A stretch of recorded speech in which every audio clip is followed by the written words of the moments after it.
호르무즈 휴전 붕괴가 시작됐습니다. 트럼프가 이란 종전안을 집어들었습니다. 쓰레기입니다. 끝까지 읽지도 않았어요. 35일 만에 맺은 휴전이 한마디에 흔들렸습니다. 그 순간 한국 선박 나무호가 이미 불타고 있었어요.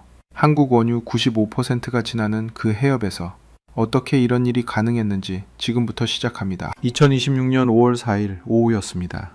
호르무즈 해역, 아랍에미리트 우말 코아이낭 인근 해역이었어요. 한국 최대 해운사 소속 화물선 나무호가 정박 중이었습니다. 전장 182m, 폭 30m, 그 배의 선미 좌현으로 미상비행체 2기가 날아왔거든요. 1분 간격이었습니다. 두 번 정확히 같은 자리를 겨눴어요. 폭 5m, 깊이 7m 구멍이 뚫렸습니다. 배가 흔들렸어요. 화염과 연기가 하늘로 치솟았습니다. 한국인 6명이 그 배에 타고 있었거든요. 전문가들은 이 수법을 더블탭이라고 부릅니다. 한번 타격해 혼란을 만들고 1분 뒤 같은 자리를 다시 치는 거예요. 자폭형 무인기 공격에서 자주 나타나는 패턴입니다. 우발적 사고가 아니라는 뜻이에요. 누군가가 의도를 가지고 한국 선박을 골라보낸 거였습니다. 세계 원유 해상 수송의 20%가 지나는 해협이에요. 하루 2천만 배럴입니다. 서울부터 도쿄까지 수많은 도시가 이 해협에서 기름을 받아와요. 그런데 한국이 수입하는 원유의 95%가 바로 이 해협을 통과합니다. 서울 시민 전체가 1년간 쓰는 에너지가 이 좁은 바닷길에 달려있는 거예요. 폭이 고작 54km밖에 안 되는 해협에서 한국의 내일이 왔다 갔다 하고 있었습니다. 그 소식을 이슬라마바드에서 들었어요. 파키스탄 외교부 중동 담당 대사로 23년을 일한 사무실이었습니다. 그날 아침도 서류들이 산처럼 쌓여 있었거든요. 이란 측 답변서, 미국 측 요구조항, 4개국 중재 초안들. 커피 한 모금 마실 틈도 없었어요. 보고서 한 장이 들어왔습니다. 짧은 문장이었어요. 한국 선박 나무호 호르무즈 해협에서 피격, 원인 불명. 파일을 내려놓았습니다. 그리고 솔직히 말씀드리면 그때 이런 생각을 했어요. 부차적인 사건이라고. 지금 우리 중재 협상이 훨씬 더 중요하다고. 한국 선박 한 척이 피격됐다고 해서 제가 맡은 외교 임무가 흔들리지는 않는다고요. 중재를 이끄는 사람이 저였습니다. 미국과 이란 사이에 파키스탄이 중재자로 나선 상황이었어요. 4개국이 함께 움직이고 있었습니다. 이집트, 사우디아라비아, 튀르키예, 그리고 파키스탄. 그 중심에 제가 있었거든요. 그것만으로도 손이 충분히 바빴습니다. 복도로 나갔어요. 이슬라마바드의 5월 하늘이 창밖으로 보였습니다. 하얀 구름이 낮게 깔려 있었어요. 유리창을 통해 열기가 올라오고 있었습니다. 이 복도에서 저는 전쟁 내내 협상 문서를 들고 오갔어요. 3월에 전쟁이 시작됐을 때, 4월에 휴전이 성립됐을 때도 여기 서 있었거든요. 그때마다 생각했습니다. 이번엔 될 것 같다. 이번엔 내 이름이 역사에 남을 것 같다. 그런데 나무호 보고서를 읽은 그날 처음으로 발걸음이 멈췄어요. 비행체가 2대였습니다. 1분 간격. 이건 우발적이 아닌 거잖아요. 의도가 있는 공격이었습니다. 그 신호가 어디로 향하는지 그때는 아직 몰랐어요. 설마 35일 만에 맺은 합의가 이렇게 무너질 줄은. 설마 배 한 척이 호르무즈 휴전 붕괴의 신호탄이 될 줄은 꿈에도 몰랐습니다. 그날 밤 이슬라마바드로 더 큰 보고가 들어왔어요. 미국 백악관에서 긴급회의가 소집됐다는 내용이었습니다. 벤스 부통령, 루비오 국무장관, 헤그세스 국방장관, 합참의장, 중앙정보국 국장까지 한자리에 모인 거예요. 군사작전 재개 가능성을 논의하기 위해서였습니다. 그 회의가 끝나면 어떤 결정이 내려질지 저는 아직 몰랐어요. 파일을 다시 펼쳤습니다. 나무호 보고서를 찾았어요. 다시 읽었습니다. 그리고 처음으로 이런 생각이 들었어요. 이건 부차적인 사건이 아닐 수도 있다고. 이게 협상 판도를 완전히 바꿀 수 있다는 것을. 하지만 그때는 절반만 이해했습니다. 나머지 절반은 다음날 테헤란에서 마주하게 됐거든요. 2026년 3월 초였어요. 이슬라마바드에서 테헤란으로 가는 비행기 아니었습니다. 2시간 반짜리 비행이었거든요. 옆자리에는 이집트 대표단이 앉아 있었어요. 저마다 서류를 들고 있었습니다. 창밖으로 아프가니스탄 산맥이 하얗게 지나가고 있었어요. 바로 사흘 전 일이었습니다. 2026년 2월 28일. 세계가 멈췄어요. 미국과 이스라엘이 이란을 공습했습니다. 선전포고 없이 기습이었어요. 핵시설, 군 수뇌부, 미사일 발사대, 동시에 여러 곳이 터졌거든요.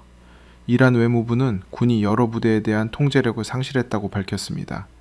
사망자가 사흘 만에 4천 명을 넘었어요. 이란은 이스라엘 본토, 바레인 미군기지, 아랍에미리트, 쿠웨이트로 드론과 미사일을 날렸습니다. 그리고 호르무즈 해협을 막았어요. 하루 2천만 배럴이 지나는 그 길을요. 서울에서 도쿄까지, 싱가포르에서 뭄바이까지 전 세계 원유 수송의 20%가 멈췄습니다. 딜로이트는 이걸 1970년대 오일 쇼크 이후 최대 에너지 공급 충격이라고 불렀어요. 유조선들이 우회 루트를 찾아 나섰지만 수송비가 50%에서 80% 뛰었습니다. 그 비용이 고스란히 각국 국민들한테 돌아갔거든요. 한국은 수입 원유의 95%가 이 해협을 지납니다. 우회 루트를 써도 송유관으로 대체 가능한 건 하루 물동량의 7분의 1이에요. 나머지는 그냥 끊기는 거거든요. 한국 가정의 가스비, 주유소 기름값, 공장 연료비 전부 이 좁은 해협 하나에 달려 있었습니다. 비행기 안에서 이 숫자들을 읽었어요. 그러면서 생각했습니다. 내가 이걸 해결하는 사람이 될 수 있다고요. 솔직하게 말씀드리면 인도주의적 이유보다 커리어가 먼저였거든요. 23년을 외교관으로 살면서 이런 기회는 처음이었습니다. 이 협상이 성공하면 역사에 이름을 남길 수 있다고 생각했어요. 국제 분쟁을 중재한 파키스탄 외교관. 그 그림이 머릿속에서 선명했습니다. 테헤란에 내렸을 때 공기가 달랐어요. 짓눌리는 느낌이었습니다. 공습 이후 도시는 조용했거든요. 사이렌 소리는 없었지만 거리에 사람이 거의 없었어요. 협상장은 이란 외교부 청사 3층 회의실이었습니다. 창문이 좁고 높았어요. 형광등이 강했거든요. 양쪽에 14명씩 앉았습니다. 테이블 위에 물 한 잔씩, 커피는 없었어요. 이란 측 수석 대표가 먼저 말했습니다. 짧은 영어였어요.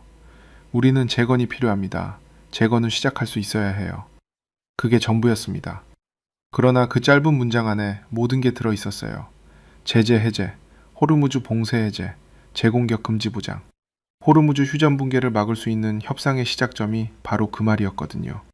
4시간짜리 회의가 끝나고 복도로 나왔습니다. 이집트 대표단 수석이 옆에 섰어요. 그가 작은 목소리로 말했습니다. 어떻게 봐요? 됩니다. 조율 가능해요. 제가 바로 답했어요. 거침이 없었습니다. 한국 원유 문제는요? 이란이 협상 지렛대로 쓰려는 것 같던데. 고개를 저었습니다. 한국 선박 한 척 피격은 협상 테이블에 올릴 사안이 아니에요. 부차적인 사건입니다. 큰 그림에 집중해야 해요. 그 말이 옳다고 생각했거든요. 그때는요. 호르무즈 휴전 붕괴를 막는 것이 우선이고 나머지는 전부 부차적이라고요. 한국이 에너지 수입국이라는 사실이 제 머릿속에서 얼마나 작은 자리를 차지하고 있었는지 그땐 전혀 몰랐습니다. 호텔로 돌아오는 차 안이었어요.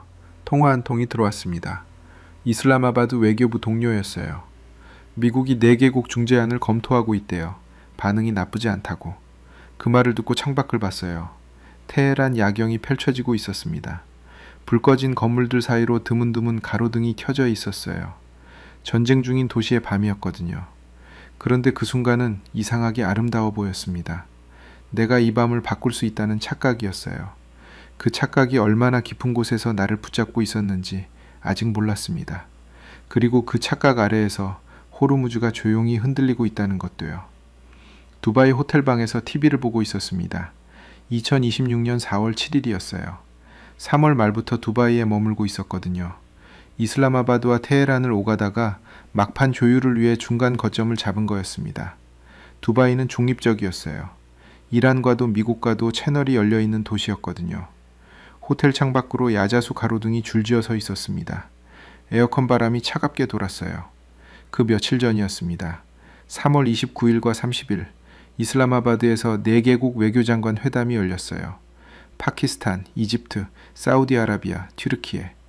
저는 그 회담 준비를 2달 동안 했습니다. 문안을 다듬고 각국 입장차를 좁히고 이란의 요구 조항을 미국이 받아들일 수 있는 언어로 바꾸는 작업이었거든요. 회담 직전 밤에 잠을 거의 못 잤어요. 서류를 5번 고쳤습니다. 손가락이 뻐근했어요. 회담은 됐습니다. 4개국이 사실상 이란 제안을 지지하기로 했어요. 그 결론을 워싱턴에 전달하는 역할도 파키스탄이 맡았습니다. 제가 맡았거든요. 두바이로 내려온 건 그 다음이었어요. 트럼프 측의 반응을 기다려야 했습니다. 이틀이 지났어요. 사흘이 지났습니다. 호텔방에서 서류를 읽다가 전화를 받다가 복도를 걷다가 그러다 4월 7일 오후였어요. TV 화면에 트럼프가 나타났습니다. 백악관 집무실이었어요. 기자들이 앞에 몰려 있었거든요. 트럼프가 마이크 앞에 섰습니다. 그리고 이렇게 말했어요. 미국은 호르무즈 해협의 통행 정체 해소를 도울 것입니다. 많은 긍정적인 조치들이 있을 것이에요. 이란은 재건 절차를 시작할 수 있습니다. 의자에서 벌떡 일어났어요. 주먹이 쥐어졌습니다. 동료 하리스가 옆에 앉아 있었거든요. 이집트 대표단 통역관이었어요. 그가 먼저 손을 내밀었습니다. 악수를 했어요. 강하게. 2번. 호르무즈 휴전 붕괴를 막은 겁니다. 35일간의 전쟁이 끝났어요. 파키스탄이 우리가 해냈다는 생각이 가슴을 눌렀습니다. 가슴 안쪽이 뜨거워지는 느낌이었어요. 하리스가 물었습니다. 이제 어떻게 돼요? 이란이 실제로 해협을 열겠어요? 열 겁니다. 이란도 필요해요. 재건 자금이 필요하거든요. 제재가 풀려야 돈이 들어오니까. 남우호 문제는요? 한국이 강하게 항의하고 있다는데? 손을 흔들었습니다. 그건 나중 문제예요. 지금은 큰 그림이 잡혔으니까. 세부는 다음 라운드에서 정리하면 돼요. 그렇게 말했거든요. 그 대답이 나오는데 1초도 걸리지 않았습니다. 너무 자연스러웠어요. 한국 선박 피격이 협상에서 차지하는 비중이 그만큼 작았거든요. 호르무즈 휴전 붕괴를 막은 업적 앞에서 나머지는 전부 작아 보였습니다. 그때 제 시야가 얼마나 좁았는지 아직 몰랐어요. 다음 날 아침 공항으로 향했어요. 이슬라마바드행 비행기를 타야 했거든요. 두바이 국제공항은 넓었습니다. 비행기 연착 안내 소리가 계속 울리고 있었어요. 커피 향이 진하게 났습니다. 탑승 게이트 앞 의자에 앉아 전화를 했어요. 이슬라마바드 외교부 장관에게였습니다. 됐습니다. 수고했어요. 역사에 남을 일을 했습니다. 그 말을 듣고 창밖을 봤어요. 활주로 위로 아지랑이가 피어오르고 있었습니다. 하늘이 높고 파랬어요. 한국 선박 남우호가 아직 두바이 항구에 예인돼 있다는 사실을 그때 저는 알고 있었습니다. 하지만 창문에서 눈을 거두고 탑승 게이트 쪽으로 발걸음을 옮겼어요. 이슬라마바드로 돌아오는 비행기 아니었어요. 고도가 올라가자 창밖으로 구름이 펼쳐졌습니다. 하얗고 고요했어요. 그 아래 어딘가에 호르무즈가 있었거든요. 3월에 막혔다가 이제 다시 열리려는 그 해협이요. 그 해협을 통해 하루에 얼마의 기름이 오가는지, 어느 나라가 그 기름에 얼마나 의존하는지 숫자로는 알았습니다. 보고서에 다 나와 있었거든요. 한국 원유 95%. 그 숫자를 읽었어요. 분명히 읽었습니다. 그런데 읽은 것과 이해한 것은 달랐어요. 숫자가 뭘 의미하는지 몰랐습니다. 그 95%가 한국의 어느 아파트 보일러를, 어느 공장 기계를, 어느 주유소 기름통을 채우는지 생각해 본 적이 없었거든요. 제게 한국은 협상 테이블에서 고려할 변수 중 하나였을 뿐이었습니다. 비행기가 구름 위로 올라갔어요. 엔진 소리가 낮게 울렸습니다. 저는 서류를 꺼내 다음 협상 일정을 살펴봤어요. 이란과의 2차 조율, 미국 측 조건 재확인, 공식 문서 작성, 할 일이 많았거든요. 그 아래 호르무즈에서 휴전은 27일짜리였다는 사실을, 그 숫자를 저는 아직 몰랐습니다. 이슬라마바드로 돌아온 지 열흘이 지났을 때였어요. 2026년 5월 초였습니다. 외교부 사무실 책상 위에 봉투 하나가 놓여 있었거든요. 테헤란에서 온 외교 행랑이었습니다. 봉인이 붉은색이었어요. 손가락으로 뜯었습니다. 두껍고 빳빳한 서류가 나왔어요. 이란이 작성한 종전 협상안이었거든요. 14개 조항이었습니다. 천천히 읽었어요. 첫 번째, 미국의 대이란 제재 전면 해제. 두 번째, 호르무즈 해협에 대한 미국의 해상 봉쇄 완전 해제. 세 번째, 재공격 방지를 위한 국제적 보장. 네 번째, 즉각적인 종전 선언. 그 뒤로 10개가 더 이어졌어요. 쉽지 않은 조항들이었습니다. 미국이 순순히 받아들이기 어려운 것들이 섞여 있었거든요. 특히 제재 전면 해제는요. 트럼프가 이 조항을 읽으면 어떤 표정을 지을지 눈앞에 그려졌습니다. 그래도 서류 가방에 넣었어요. 이건 전달하는 게 제 임무였거든요. 중재자는 좋은 소식만 전달하는 사람이 아닙니다. 어려운 조항도 전달해야 해요. 양쪽이 결국 테이블에 앉게 만드는 것이 중재의 본질이니까요.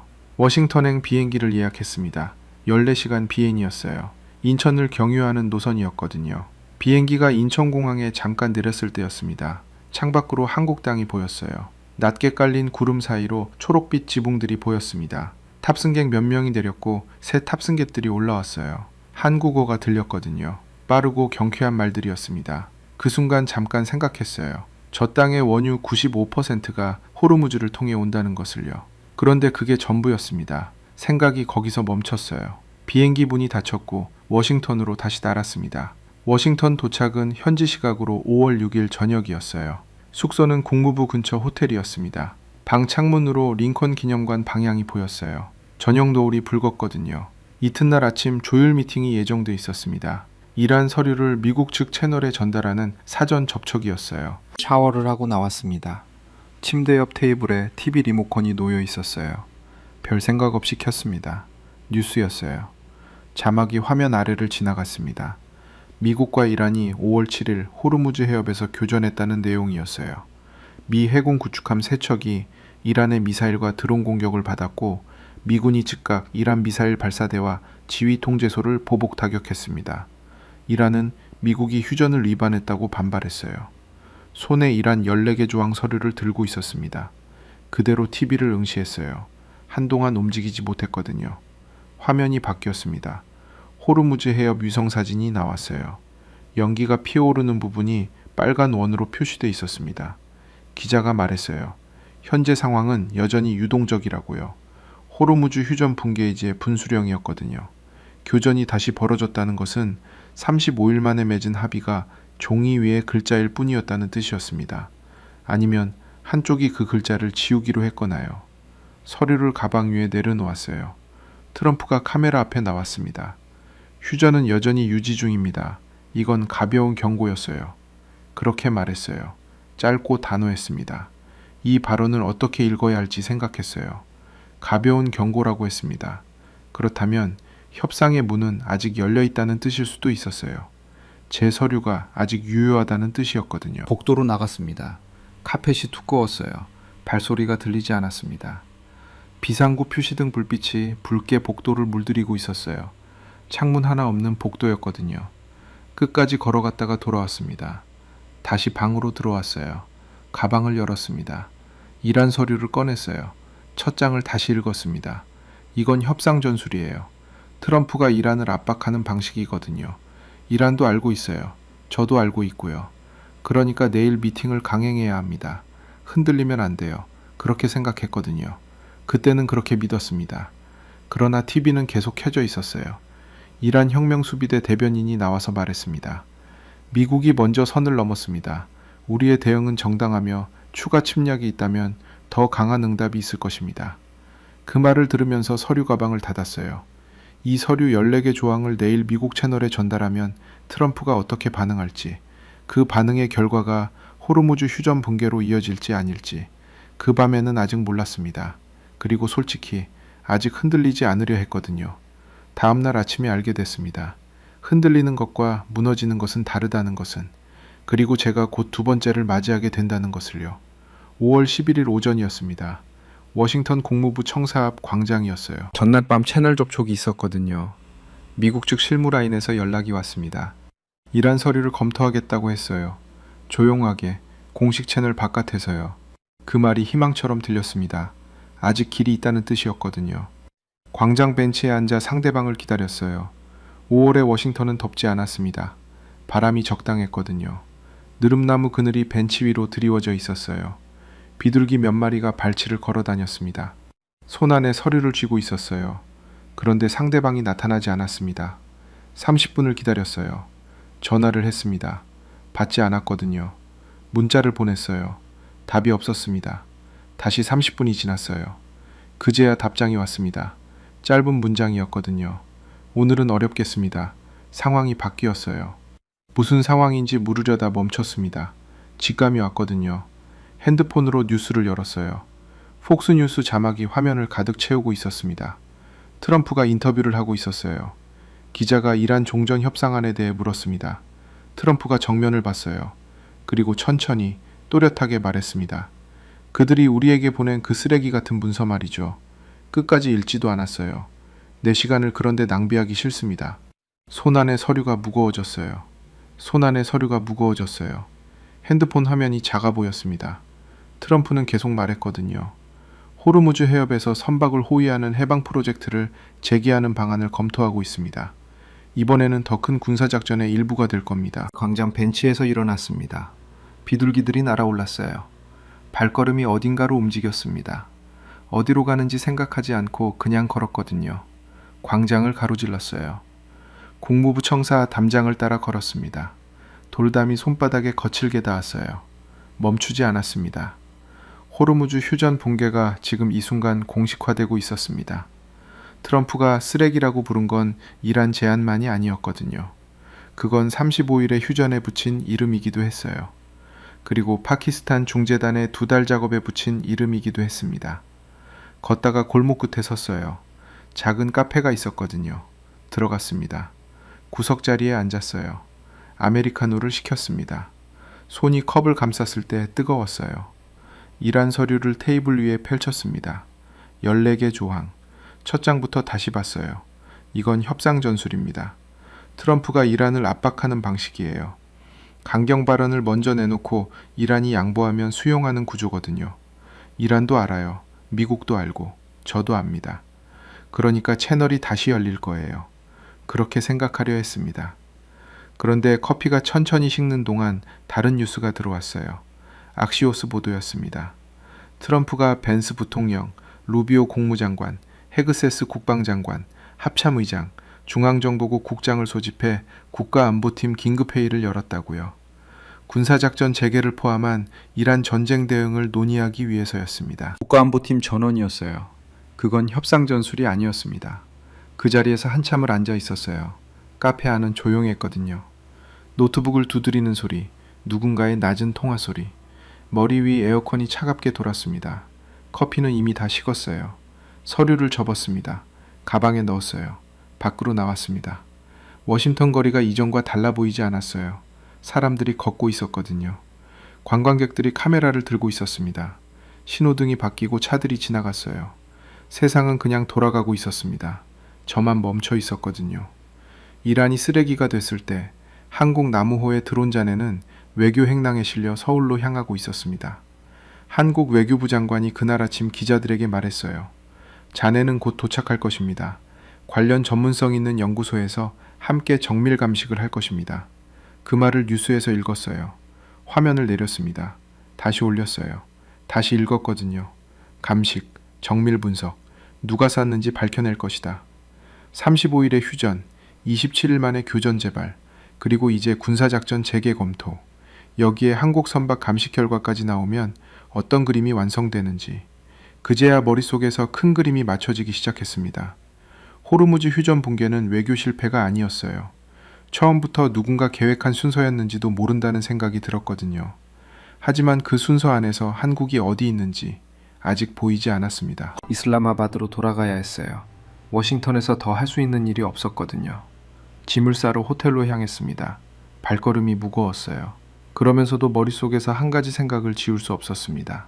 한국 대사관. 이슬라마바드에 있는 한국 대사관에 들러야겠다고요. 왜 그런 생각이 들었는지 그때는 설명할 수 없었어요. 그냥 가야 할 것 같았습니다. 그게 전부였거든요. 나머지는 대사관 문을 열고 들어서는 순간 알게 됩니다. 이슬라마바드로 돌아온 건 5월 11일 밤이었어요. 워싱턴에서 직항이 없어서 두바이를 경유했습니다. 18시간짜리 여정이었거든요. 공항에서 바로 외교부로 들어갔어요. 자정이 가까운 시각이었습니다. 복도불이 절반만 켜져 있었어요. 당직 직원 2명이 책상에 앉아 있었거든요. 서류를 건네받았습니다. 워싱턴에 있는 동안 쌓인 것들이었어요. 맨 위에 놓인 것부터 읽었습니다. 이란 의회 의장 갈리바프의 공식 성명이었어요. X에 올린 내용을 외교 채널이 번역해 보내온 거였거든요. 짧았습니다. 짧은 것들이 더 무서운 경우가 있어요. 이란이 제시한 14개 조항 종전안 외에는 대안이 없습니다. 어떤 침공에도 교훈적인 응답을 할 준비가 되어 있습니다. 시간을 끌수록 더 많은 대가를 치르게 될 것입니다. 3문장이었습니다. 읽는데 5초도 걸리지 않았어요. 책상이 서류 더미를 덮었습니다. 그냥 손으로 눌렀어요. 멈추고 싶었거든요. 이 순간을요. 14개 조항을 워싱턴에서 가져갔습니다. 트럼프는 쓰레기라고 했어요. 이란은 14개 조항 외에 대안 없다고 했습니다. 양쪽이 동시에 물러서지 않겠다고 선언한 거였어요. 협상의 공간이 닫히고 있었거든요. 사무실 문을 열고 나갔습니다. 외교부 건물 옥상으로 올라가는 계단이 복도 끝에 있었어요. 계단 참에 창문이 하나 있었거든요. 거기서 이슬라마바드 야경이 보였습니다.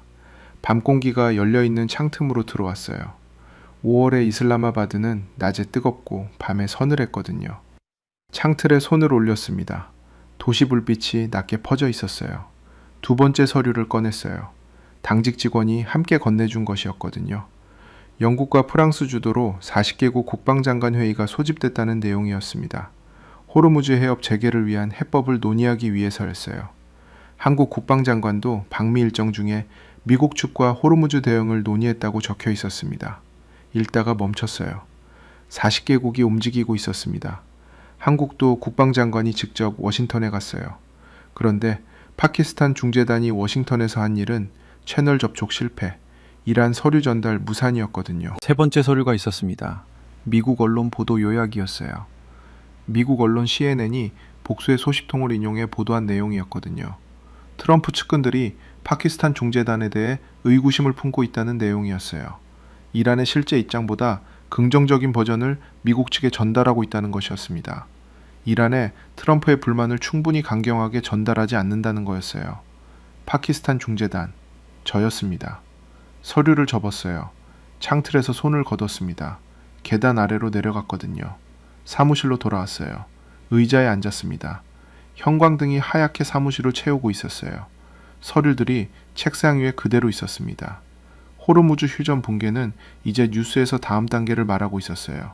군사작전 재개 검토.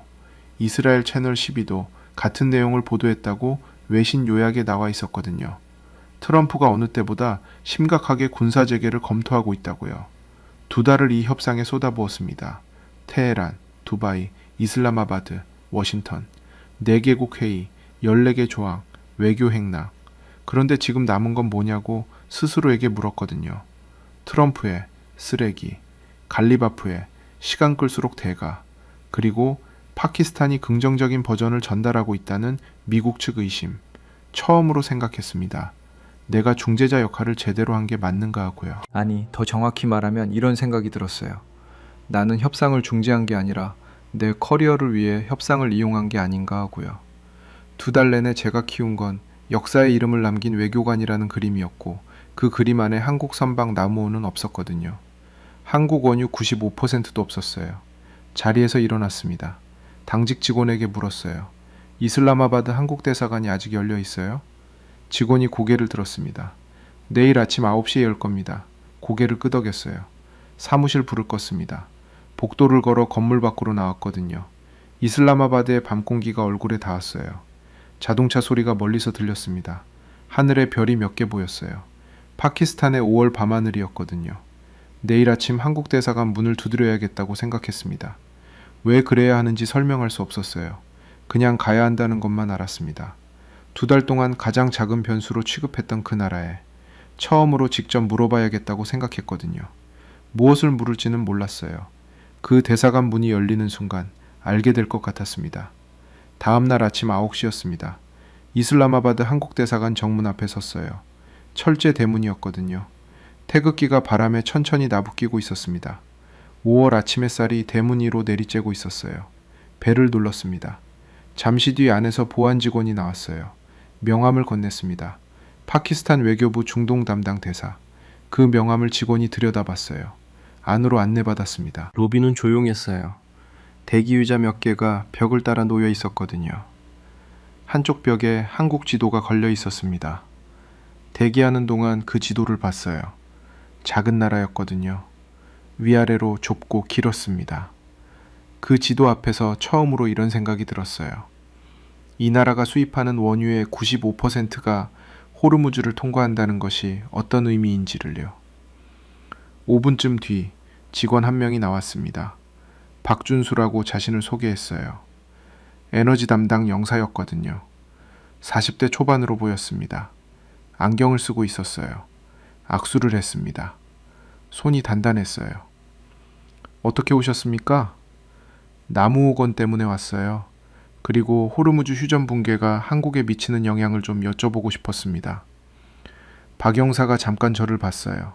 그러더니 들어오시죠? 라고 했거든요. 작은 회의실이었습니다. 테이블 하나, 의자 넷, 창문 너머로 대사관 정원이 보였어요. 잔디가 짧게 깎여 있었습니다. 장미 몇 송이가 빨갛게 피어 있었거든요. 박 영사가 서류 한 장을 꺼냈어요. 테이블 위에 놓았습니다. 선생님께서 중재하신 거 알고 있습니다. 4월 7일 휴전이 성립됐을 때 저희도 안도했어요. 고개를 끄덕였습니다. 그런데 그 27일 동안 저희가 얼마나 불안했는지 아세요? 말이 거기서 멈췄어요. 아무 말도 하지 않았습니다. 박 영사가 서류를 제 쪽으로 밀었어요. 숫자들이 빼곡했거든요. 읽기 시작했습니다. 한국이 하루에 수입하는 원유는 약 280만 배럴이었어요. 그 가운데 95%가 호르무즈를 통과합니다. 2026년 3월 봉쇄가 시작됐을 때 한국의 전략 비축유는 약 90일치였거든요. 3월에 시작해서 4월 7일 휴전까지 38일, 비축유가 38일 줄었습니다. 그리고 5월 7일 교전이 재발했어요. 다시 흔들리기 시작한 거였거든요. 비축유가 버틸 수 있는 날이 줄어들고 있었습니다. 90일치 비축유가 지금 52일치로 줄었습니다. 호르무즈가 다시 막히면요. 박 영사가 말을 잇지 않았어요. 52일, 그 숫자가 머릿속에 남았습니다. 나무호가 피격된 날 밤이에요. 박 영사가 목소리를 낮췄어요. 저도 여기서 혼자 야근을 하고 있었거든요. 나무호에 탄 한국인이 6명이었어요. 우리 국민이 그 해협에서 공격을 받은 건 처음이었습니다. 처음이었어요. 목구멍이 조여드는 느낌이었습니다. 선생님, 저희 아버지가 1976년에 사우디아라비아 리야드 건설 현장에서 일하셨어요. 50도가 넘는 사막이었거든요. 새벽 5시에 출근해서 밤 8시까지 일하셨습니다. 모래바람이 얼굴을 갈아내는 곳에서요. 월급을 모아 부산 집으로 송금하셨어요. 그 돈으로 어머니가 저를 키우셨거든요. 그렇게 번 돈이 한국의 외화가 됐고 그 외화가 한국 산업의 기름이 됐습니다. 잠시 말이 없었어요. 그 사막에서 일하신 분들이 왜 거기 가셨는지 아세요? 한국에 기름이 없어서였거든요. 중동에 가서 몸을 팔아야 기름을 살 수 있었으니까요. 50년이 지난 지금도 달라지지 않았어요.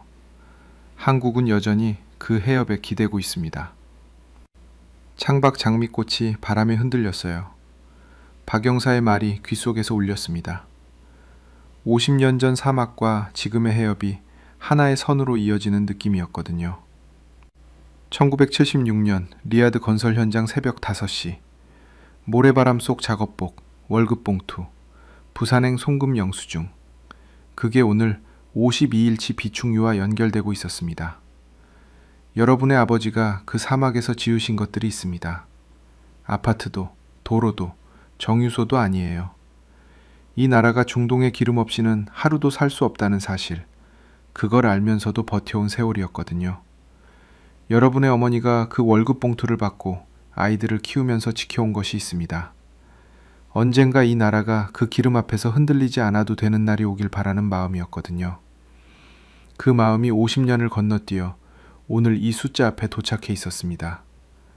52일치 비축유 앞에요. 여러분이 바로 이 숫자의 뿌리입니다. 무릎 위에 올려놓은 두 손이 꽉 쥐어져 있는 걸 뒤늦게 알았어요. 손가락 마디가 하얗게 변해 있었거든요. 천천히 폈습니다. 입을 열려고 했습니다. 말이 나오지 않았어요. 다시 열었습니다. 목 안쪽이 막혀 있었거든요. 숨을 한번 들이쉬었어요. 내쉬었습니다. 그제야 소리가 나왔어요. 제가 틀렸습니다. 박 영사가 가만히 저를 봤어요. 2달 동안 제가 이 협상에서 한국을 부차적인 변수로 뒀습니다. 한국 선박이 피격됐을 때도, 원유 95%라는 숫자를 읽었을 때도 저는 큰 그림을 봤다고 생각했거든요. 그런데 지금 보니 큰 그림 안에 가장 중요한 것이 빠져 있었어요. 말을 잇지 못했습니다.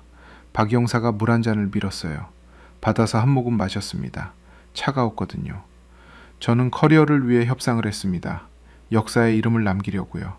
그런데 그 협상 테이블 아래에 여러분의 아버지가 사막에서 쥔 공구 손잡이가 있었고 여러분의 어머니가 부산 부두에서 기다린 월급 봉투가 있었어요. 저는 그걸 보지 못했습니다. 23년 동안 외교를 했는데 정작 가장 기본적인 것을 놓쳤거든요. 박 영사가 조용히 말했어요. 틀린 게 아닐 수도 있어요. 이제라도 아신 거잖아요. 그 말이 더 아팠습니다. 회의실에서 나왔어요. 박 영사가 대사관 정원으로 안내했거든요. 오전 햇살이 잔디 위에 내려앉아 있었습니다. 장미향이 옅게 퍼졌어요. 돌담 너머로 이슬라마바드 거리 소음이 들렸거든요. 경적, 자동차 엔진 소리, 어딘가에서 기도 소리. 정원 안은 조용했어요. 그 소음들이 담장 하나를 사이에 두고 멀었습니다.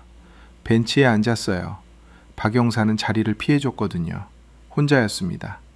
잔디 끝에 장미가 흔들렸어요. 호르무즈 휴전 붕괴가 낳은 것들을 생각했습니다. 52일치 비춘규, 불탄 한국 선박, 외교 행랑 안에 드론 잔해, 그리고 1976년 리야드 사막. 그 전부가 하나의 이야기였거든요. 처음부터 그랬어요.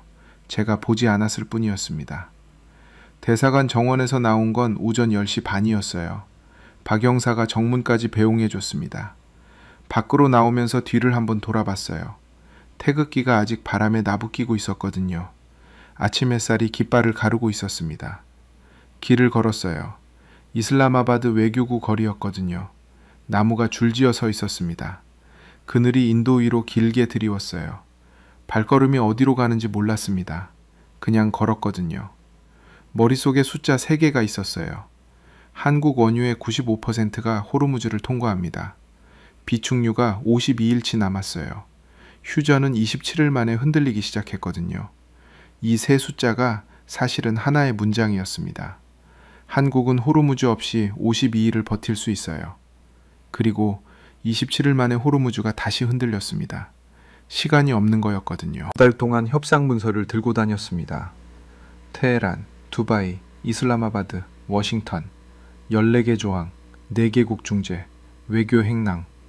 그 모든 것이 이 세 숫자 앞에서 얼마나 작은지 알았어요. 트럼프가 쓰레기라고 한 건 이란 제안뿐이 아니었습니다. 실은 이 숫자들을 무시하고 움직이는 모든 협상에 붙은 이름이기도 했거든요. 외교부 건물로 돌아왔어요. 3층 사무실 문을 열었습니다. 책상 위에 서류들이 쌓여 있었어요. 안규백 한국 국방장관이 미국 헤그세스 국방장관과 회담했다는 보고서가 맨 위에 놓여 있었거든요. 호르무즈 대응을 직접 논의했다는 내용이었습니다. 영국과 프랑스가 주도하는 40개국 국방장관 회의 자료도 있었어요. 한국도 거기 포함돼 있었거든요. 그 서류들을 읽었습니다. 처음으로 다른 방식으로 읽었어요. 전에는 이 나라들이 협상 변수로 보였거든요. 그런데 지금은 달랐습니다. 한국 국방장관이 직접 워싱턴에 날아갔다는 사실이 다르게 읽혔어요. 한국은 외교 행랑 안에 든 서류가 아니었거든요. 직접 발로 뛰고 있었습니다. 자국 선박이 공격당한 나라로서, 원유 95%가 걸린 나라로서요. 나는 중재자라고 생각했습니다. 양쪽 사이에서 균형을 잡는 사람이라고요. 그런데 사실은 구경꾼이었어요. 2달 내내 협상 언어로 세상을 봤거든요. 조항, 조율, 채널, 중재. 그 언어들 뒤에 숨어서 52일이라는 숫자가 무엇인지, 한국인 6명이 불타는 배에 탔다는 것이 무엇인지 보지 않았습니다. 호르무즈 휴전 붕괴는 숫자 문제가 아니었어요. 사람 문제였거든요. 그걸 이제야 알았습니다. 창문 쪽으로 걸어갔어요. 창문을 열었습니다. 이슬라마바드의 5월 바람이 사무실 안으로 들어왔거든요. 따뜻했어요. 먼지 냄새가 조금 섞여 있었습니다. 어딘가에서 기도 소리가 들려왔어요. 낮 기도 시간이었거든요. 스피커 소리가 낮고 길게 이슬라마바드를 채우고 있었습니다. 책상으로 돌아왔어요. 서류 가방을 열었습니다. 이란 14개 조항 서류가 아직 거기 있었어요. 워싱턴에서 전달하지 못하고 가져온 거였거든요. 꺼냈습니다. 펼쳤어요.